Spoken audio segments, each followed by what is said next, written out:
Hello दोस्तों, आज की इस नए वीडियो में आप सभी लोगों का स्वागत है। आज की वीडियो में हम बात करेंगे बॉटनी डीएससी के पेपर को आज हम लोग देखने वाले हैं। आपने और दो वीडियो देखा हुआ है। पहला यूनिट के लिए बहुत ज़्यादा इंपॉर्टेंट है, बहुत ज़्यादा खास है दोस्तों। आप सभी लोग इस तरह के वीडियो को देखते रहें और नोट्स अगर बना सकते हैं तो बनाते जाएं धीरे धीरे से। अब का जो वीडियो आएगा दोस्तों, एक यूनिट के लिए हमारे पास अगर हो सके तो हम 3 लेक्चर देंगे, क्योंकि 2 लेक्चर में बहुत बड़ा वीडियो हो जाता है, बहुत सारा टॉपिक मिल जाते हैं दोस्तों। तो कोशिश करेंगे कि हम इसके लिए 3 वीडियो एक यूनिट के लिए देंगे। तो चलिए वीडियो को स्टार्ट करते हैं। प्लांट पैथोलॉजी है हमारा जो चैप्टर है, ये यूनिट का जो नाम है डीएससी बॉटनी है ना। आप सब लोग डीएससी बॉटनी लेके पढ़ाई कर रहे होंगे, मैक्सिमम बच्चे लिए हुए हैं और जूलॉजी भी लिए हुए हैं। केमिस्ट्री पर मैंने वीडियो अपलोड कर दिया है, पूरे सभी चीज को मैंने आपको बताया है। अगर आप केमिस्ट्री पढ़ाई कर रहे हैं डीएससी में तो उनको आप जाके पढ़ सकते हैं।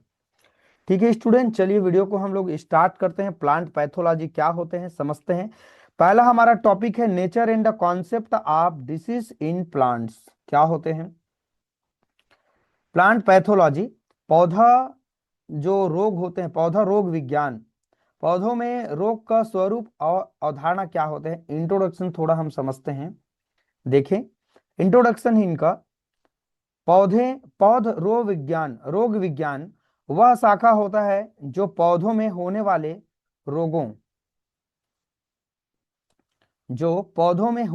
रोग, उनके कारण, प्रभाव, नियंत्रण के तरीके का अध्ययन अगर हम करते हैं तो उसे हम लोग कहते हैं प्लांट पैथोलॉजी।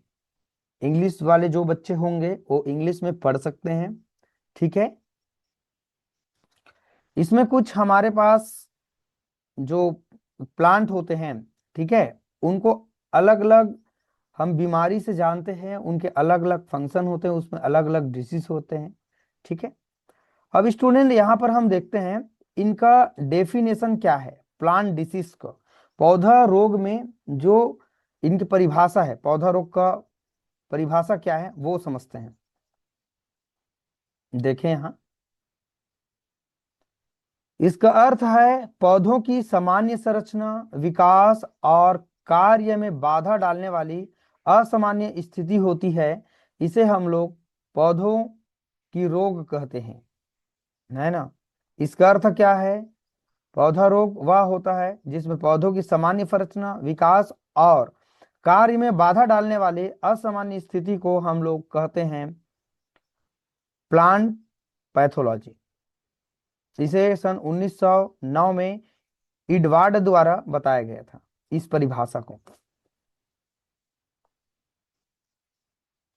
फिर एक ग्रीस ने 2005 में बताया था कि हमारे पास जो प्लांट होते हैं, है ना, जो पैथोजेंस बीमारी होते हैं, हिंदी शब्दावली में देखें तो पैथोजेन का मतलब होता है रोगजनक, डिवीजन का डिवीजन का मतलब होता है विचलन, है ना। एब नॉर्मल ग्रोथ का मतलब होता है असामान्य विकास। नेचर ऑफ प्लांट डिसीज, पौधों में रोग का स्वरूप क्या होगा? पौधे रोग का स्वरूप निम्नलिखित पहलुओं पर हम समझ सकते हैं, निम्नलिखित पहलू पर समझ सकते हैं। पहला है हमारे पास रोगजनक कारक, दूसरा है हमारे पास जीवजनित कारक, केस्ड by living organism like, fungi से होने वाले बीमारी है, बैक्टीरिया से होने वाली बीमारी है, वायरस से होने वाली बीमारी है और निमेटोडस से होने वाली बीमारी है ना। पैरासाइटिक्स प्लांट होते हैं। तो ये सब हमारे पास अलग अलग वजह से होने वाली बीमारी है ना। तो कम से कम आप इतना को याद करके रखें। अगला है जीवजनित रोगजनक वे होते हैं जो जीवित सूक्ष्म जीव द्वारा पौधों में रोग पैदा करते हैं। जीवजनित जो रोग होते हैं रोगजनक वे होते हैं जो जीवित सूक्ष्म जीव द्वारा पौधों में रोग उत्पन्न करते हैं, पैदा करते हैं। ठीक है, एबायोटिक फैक्टर, अजीवन जनित कारक,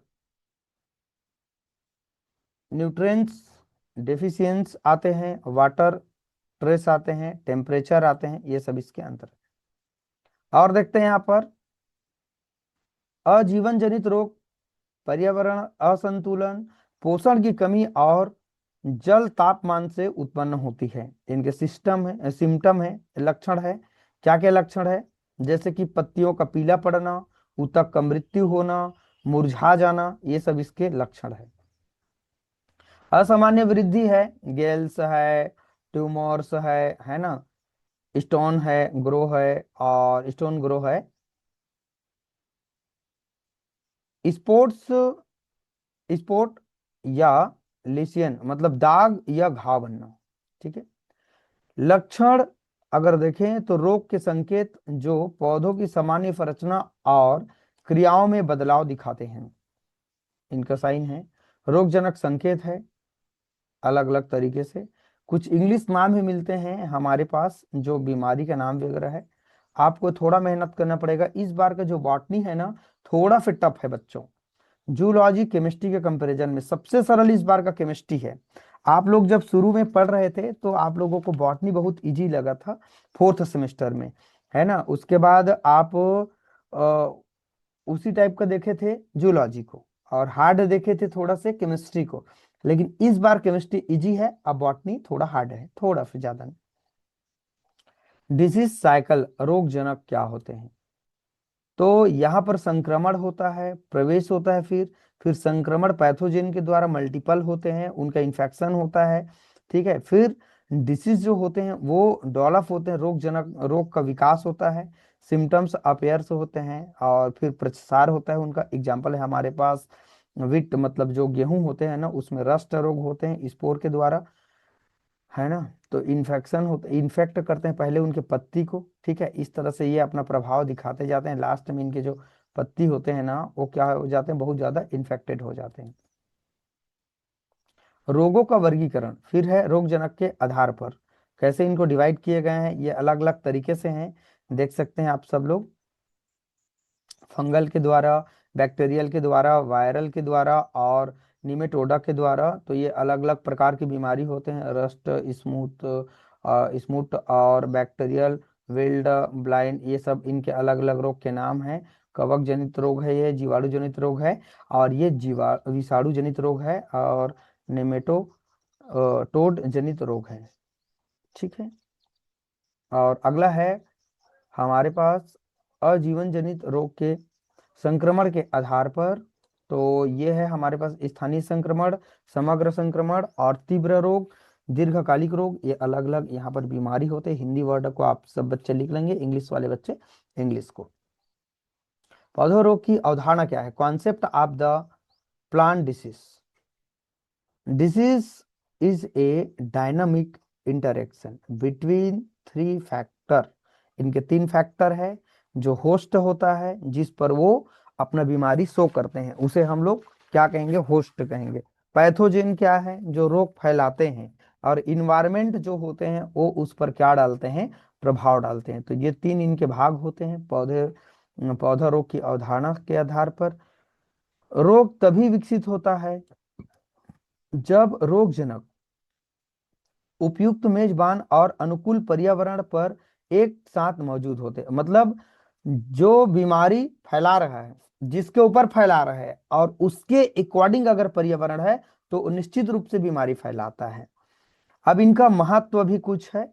आर्थिक महत्व है, इकोनॉमिक इंपॉर्टेंस है ना। ये अलग अलग रिड्यूस यील्ड एंड क्वालिटी को बढ़ाते हैं। Increase cost of the cultivation due to the control measure, इसको बढ़ाते हैं। तो इस तरह से इनके आर्थिक महत्व है। रोग पैदावार, आर्थिक लाभ और खाद्य सुरक्षा को प्रभावित करते हैं। नियंत्रण और प्रबंधन क्या है? सांस्कृतिक उपाय करना चाहिए, कल्चर मेथड यूज करें, क्रॉप रोटेशन यूज करें, है ना। ये अलग अलग तरीके हैं इनको कंट्रोल करने के। रासायनिक नियंत्रण भी है, जैविक नियंत्रण भी है। थोड़ा इंग्लिश वर्ड जरूर लग रहा होगा आप लोगों को, आप अपने लैंग्वेज में और जमा के लिख सकते हैं। पौधे में रोग पौधों की सामान्य वृद्धि और उत्पादन क्षमता को प्रभावित करते हैं। रोगजनक जीवित और अजीव कारकों से उत्पन्न होते हैं। प्रभावी नियंत्रण के लिए सांस्कृतिक, रासायनिक और जैविक उपायों का संयोजन आवश्यक होते हैं। हाँ, ये इसके अलग अलग और सिम्टम है, संकेत वगैरह है। ठीक है, ये देखो प्लांट पैथोलॉजी, चित्र देखेंगे आपको समझ में आ जाएगा। थोड़ा सा मैं जूम कर देता हूँ।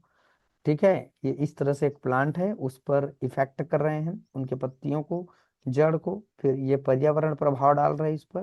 तो इस तरह से आप धीरे से देखते जाएंगे तो समझ में आपको आ जाएगा इफेक्टेड उनके बीज है ना, फिर ये बीमारी से ग्रसित है और किस तरह से ये अपने वृद्धि कर रहे हैं। चाहे तो आप डायग्राम बना सकते हैं, ये आपको अच्छे नंबर दे सकता है। चलिए,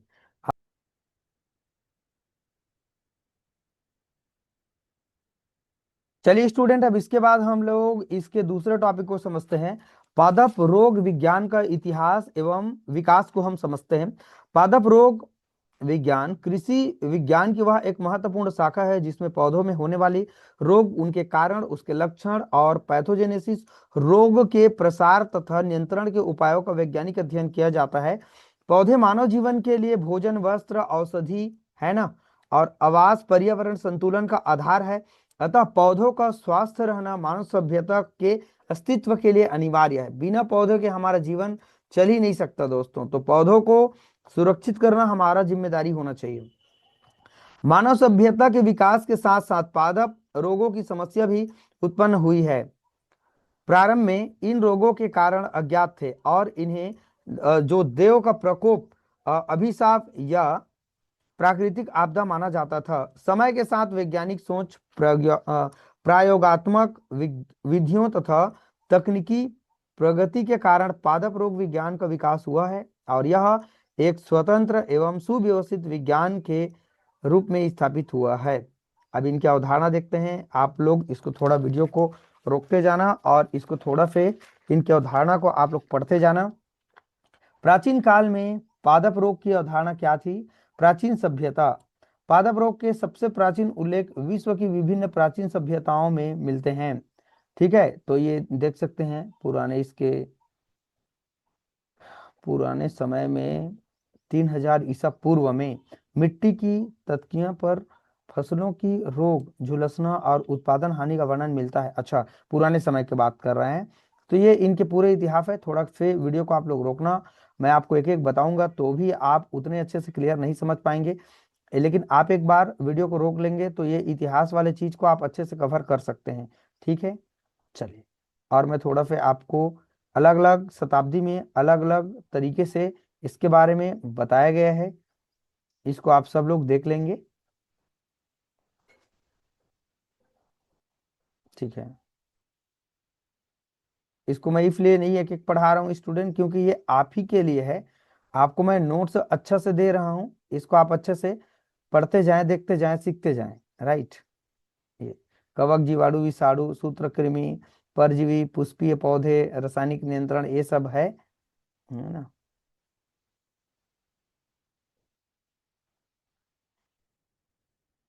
दिखाई दे रहा होगा सब लोग। वीडियो को थोड़ा रोकते जाना भाई, और लिख सकते हैं अगर आप चाहें तो। इस टॉपिक को आपको ही पढ़ना है, मैं आपको अच्छे से नोट्स बना के दे रहा हूँ। आप इनको खुद पढ़ें, जो समझ आता है, जितना आप कर पाते हैं उसको आप कर लें।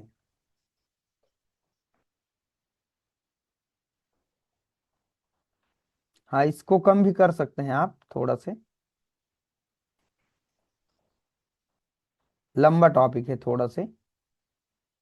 हाँ, देख लीजिएगा थोड़ा। चलिए, अब हम लोग अगले टॉपिक की ओर प्रवेश करते हैं।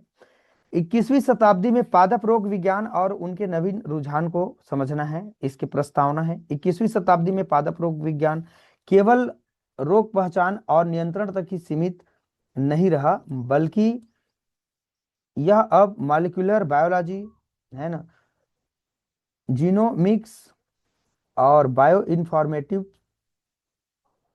आर्टिफिशियल इंटेलिजेंस, क्लिमेट साइंस और सस्टेनेबल एग्रीकल्चर के साथ गहराई से जुड़ा हुआ है। आधुनिक प्लांट पैथोलॉजी का उद्देश्य केवल क्रॉप लॉस को रोकना नहीं, बल्कि सस्टेनेबल, इको फ्रेंडली और क्लाइमेट रिसिलेंट एग्रीकल्चर को बढ़ावा देता है। ठीक है। 21वीं शताब्दी में पादप रोग विज्ञान की आवश्यकता क्यों पड़ी? देख सकते हैं। विश्व जनसंख्या 2050 तक 9 से 10 अरब तक पहुंचने की संभावना है, इसके लिए जरूरत पड़ी। सीमित कृषि भूमि के लिए, जलवायु परिवर्तन के कारण नए रोगों की उद्भव हुआ, और अंतर्राष्ट्रीय व्यापार से रोगजनक का तेज प्रसार हुआ, रासायनिक नियंत्रण के दुष्प्रभाव, और तापमान वृद्धि, अनियमित वर्षा, उच्च आर्द्रता, सूखा एवं बाढ़। परिणाम है स्टूडेंट, इनके अलग अलग तरह के परिणाम आप देख सकते हैं। New disease in the new areas में, और इंक्रीज हो रहा है हमारे severity of the existing disease के लिए, एक चांसेस है पैथोजेंस लाइफ साइकिल के लिए। Breakdown of the host resistance, जलवायु परिवर्तन ने प्लांट डिसीज को और अधिक जटिल बना दिया है। उदित और पुनः उभरते पादप रोग, ये भी है। 21वीं शताब्दी में कई नए एवं पुराने रोग उभरते सामने आए हैं। ये अलग अलग तरीके से आप लोग देख लेना है ना। ये है, इन चीजों को आप थोड़ा सा वीडियो को रोक के पढ़ते जाना, जितना आप समझ पाएंगे। इंग्लिश वर्ड कुछ ज्यादा बोल सकते हैं। ठीक है। हाँ, कुछ टॉपिक और आपको अच्छा मिलेगा। हाँ, इसको ज्यादा एकदम रटना नहीं है इस टॉपिक को। ठीक है। तो चलो स्टूडेंट, अभी हमने 3 टॉपिक को कवर कर दिया आपके लिए। अगला वाला जो हमारा टॉपिक आएगा, हम बात करेंगे पैरासिटिक और नॉन पैरासिटिक प्लांट डिसीज के सिम्टम के बारे में हम बात करेंगे अगले टॉपिक में। यही हमारे पास एग्जाम के बेस पर बहुत ज़्यादा एमपी है, इसको आप अच्छे से करेंगे। अभी जो टॉपिक मैं पढ़ाऊंगा ना, उसको आपको पढ़ना है। ऊपर आपने 1-2 टॉपिक आपने देखा है, सबसे ऊपर पहला लेक्चर। अब जो आपको बताऊंगा पैरासिटिक और नॉन पैरासिटिक प्लांट डिसीज, ये पढ़ना आप लोग। ठीक है। इतिहास वगैरह कम पढ़ेंगे चलेगा। चलिए दोस्तों, आज की वीडियो में इतना ही। अगले टॉपिक में हम लोग बात करेंगे, अगले वीडियो में अगले टॉपिक को। चलिए, वीडियो को देखते रहना, समझते रहना। वीडियो अच्छा लगे तो लाइक कमेंट कर देना। चलिए दोस्तों, वीडियो को आज करने के लिए थैंक यू सो मच।